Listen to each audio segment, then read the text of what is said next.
રાજ્યમાં નિયમ મુજબ કામ ન કરનાર બિલ્ડર્સ સામે રેરા આકરા પાણીએ. રેરામાં નોંધાયેલા બિલ્ડરો ઓડિટ અને વાર્ષિક રિપોર્ટ નહીં કરે તો કાર્યવાહી થશે. બિલ્ડરોના બેંક એકાઉન્ટ ફ્રીઝ કરવાની ચીમકી ઉચ્ચારવામાં આવી છે. વાર્ષિક ઓડિટ રિપોર્ટ અને પત્રક બિલ્ડરો માટે ભરવું ફરજિયાત છે. વન ટાઈમ સેટલમેન્ટ સ્કીમ હેઠળ 31મી માર્ચ સુધીની મહેલત અપાઈ છે. 31મી માર્ચ સુધીમાં વાર્ષિક ઓડિટ રિપોર્ટ ભરવાની તક આપવામાં આવી છે.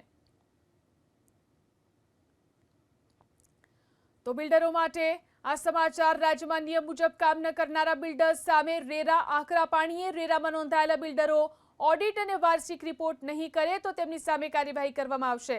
બિલ્ડરોના બેંક એકાઉન્ટ ફ્રીઝ કરવાની ચીમકી ઉચ્ચારાઈ.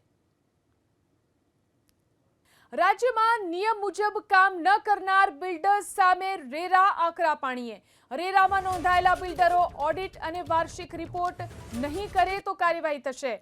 બિલ્ડરોના બેંક એકાઉન્ટ ફ્રીઝ કરવાની ચીમકી ઉચ્ચારવામાં આવી છે. વાર્ષિક ઓડિટ રિપોર્ટ અને પત્રક બિલ્ડરો માટે ભરવું ફરજિયાત છે. વન ટાઈમ સેટલમેન્ટ સ્કીમ હેઠળ 31મી માર્ચ સુધીની મહેલત અપાઈ છે.